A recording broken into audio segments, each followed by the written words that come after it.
Introduction. The poem presents From My Aunts in Pakistan is written by Minaiza Alvi. The poem is about a girl who feels confused between two cultures, Pakistani and English. Her aunts in Pakistan send her beautiful traditional clothes and gifts, but she also likes English fashion and lifestyle. The poem shows her struggle to understand her identity and cultural background. The poet describes colorful Pakistani clothes, jewelry, and gifts in rich detail. Sometimes she admires them, but sometimes she feels uncomfortable wearing them in England. The poem also talks about memories of Pakistan, migration to England, family traditions, and feelings of not fully belonging to one culture. In the end, the poet realizes she belongs to both cultures and feels proud of her mixed identity. Summary of the poem. Presents From My Aunts in Pakistan.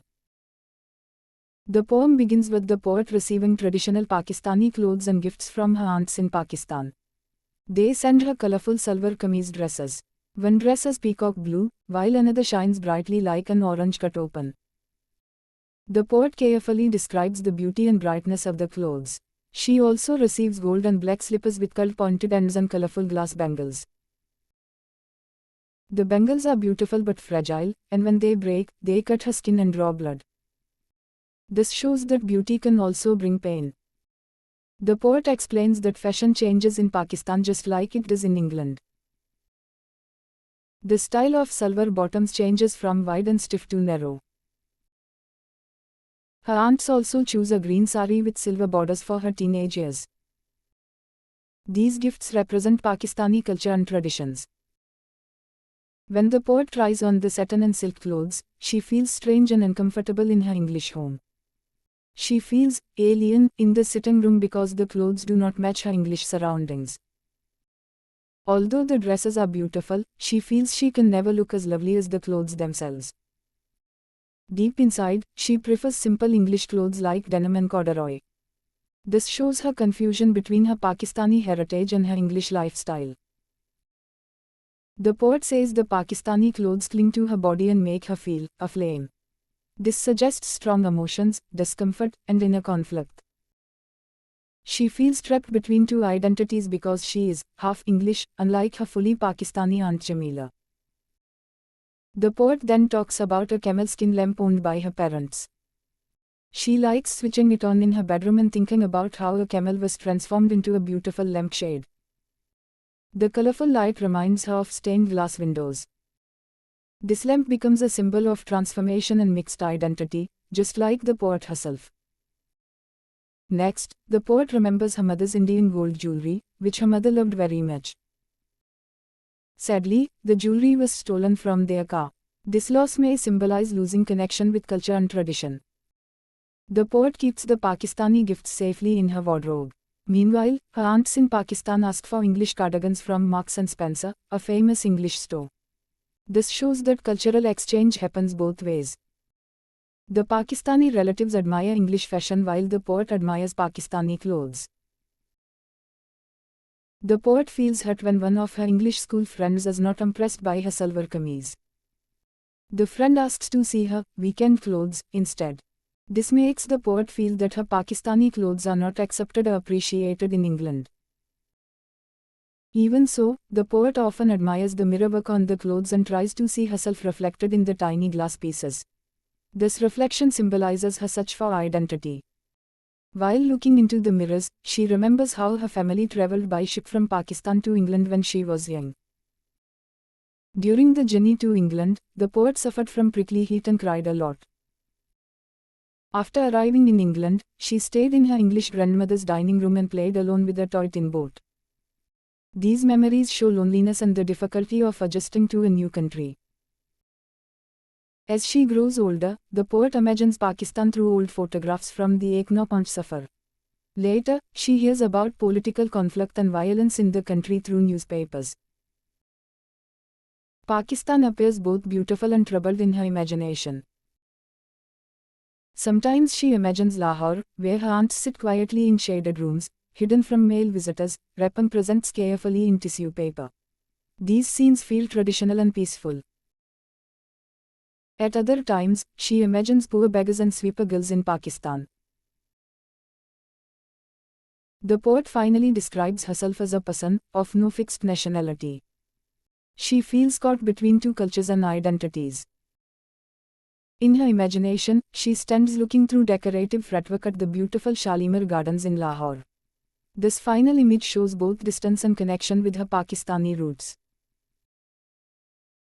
The poem beautifully expresses cultural confusion, identity, migration, memory, and belonging. The poet both loves and struggles with her mixed Pakistani and English identity. Answers of each and every question. Comprehension Part A. Question 1. How does the poet communicate her experience of living between two cultures through her discussion of clothes?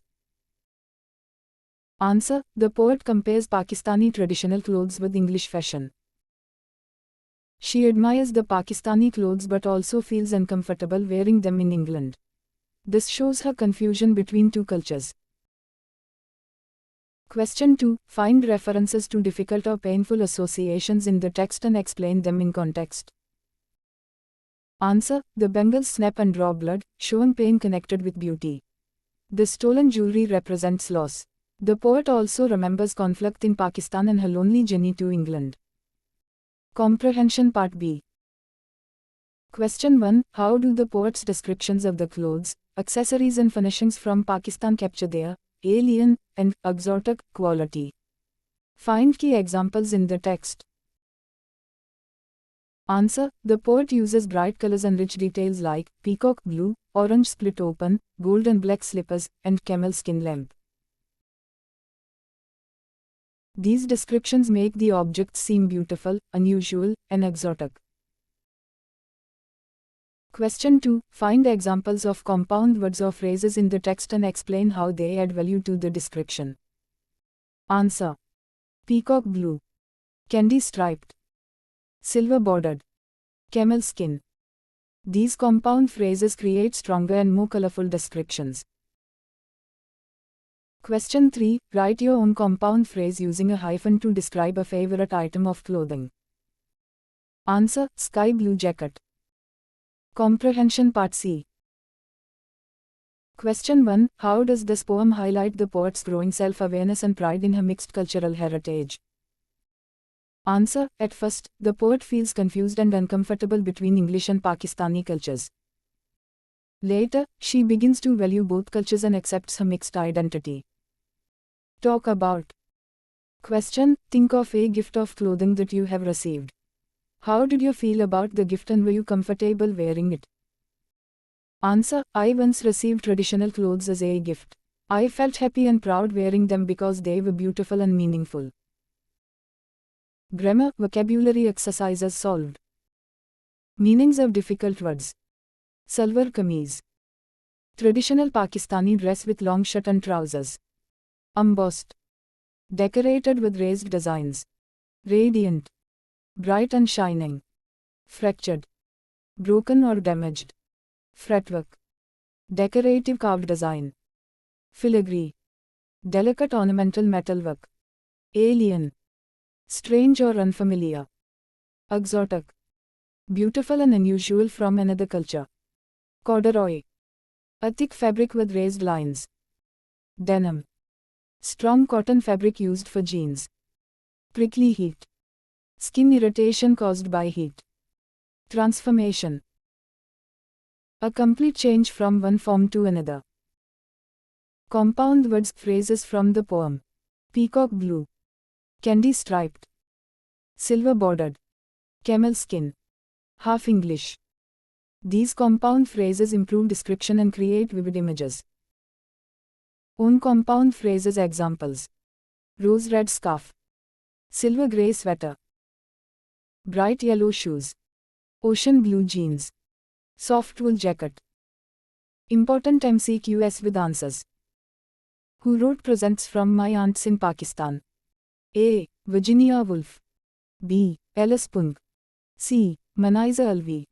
D. Shakespeare. Answer. C. Maniza Alvi. Where was Maniza Alvi born? A. London. B. Lahore. C. Karachi. D. Delhi. Answer B. Lahore. What is the main theme of the poem? A. Sports. B. War. C. Living between two cultures.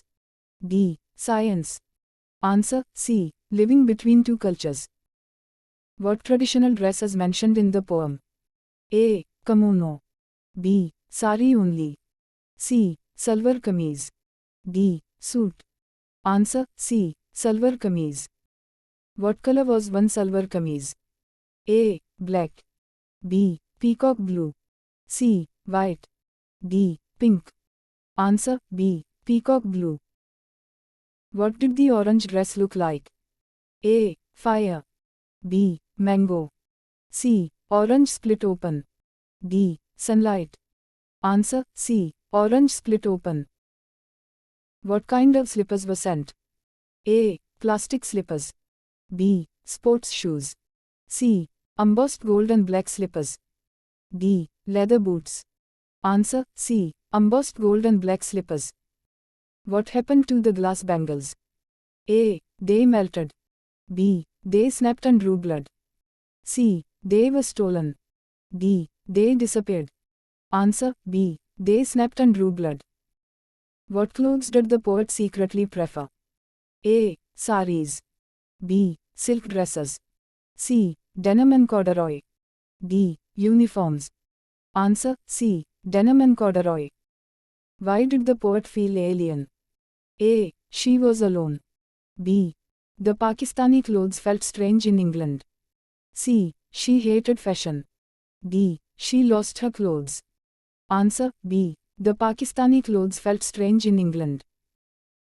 What does half English show? A. Mixed cultural identity. B. Weak language skills. C. Love for England only. D. Anger.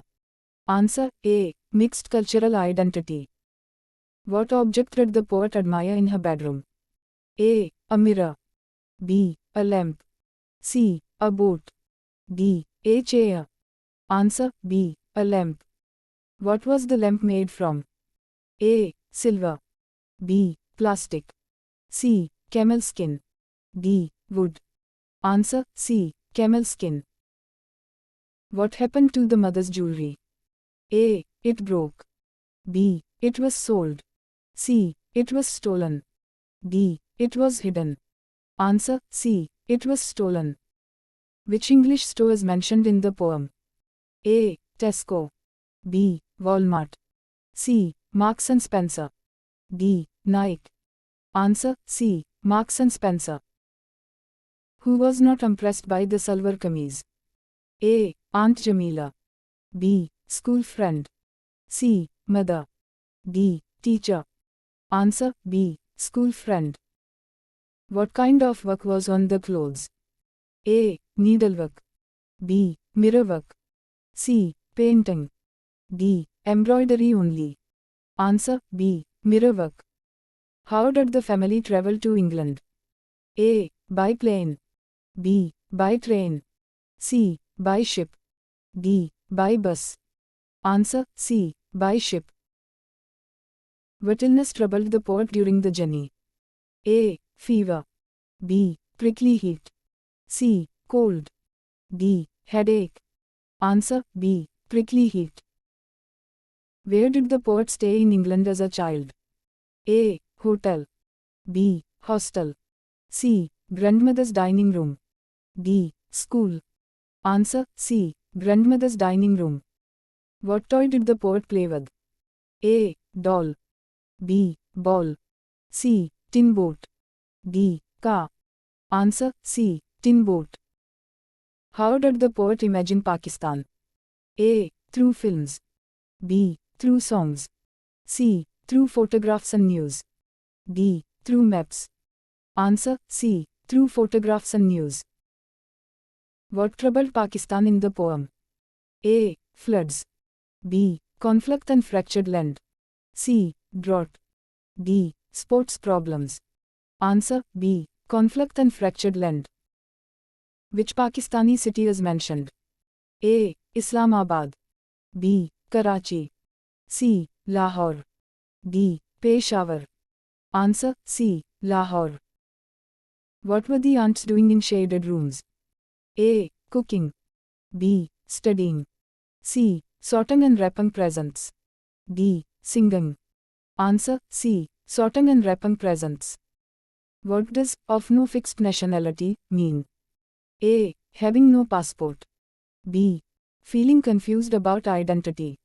C. Living in one country. D. Being homeless. Answer B. Feeling confused about identity. What famous place is mentioned at the end? A. Minar-e-Pakistan. B. Badshahi Mosque. C. Shalimar Gardens. D. Faisal Mosque. Answer C. Shalimar Gardens. What literary device is used in Peacock Blue? A. Simile. B. Compound phrase. C. Hyperbole. D. Irony. Answer B. Compound phrase. What do the colorful clothes symbolize? A. Wealth only. B. Pakistani culture and heritage. C. Poverty. D. Anger. Answer B. Pakistani culture and heritage. What is the central message of the poem? A. Fashion is expensive. B. English culture is better. C. Mixed identity can create confusion but also pride.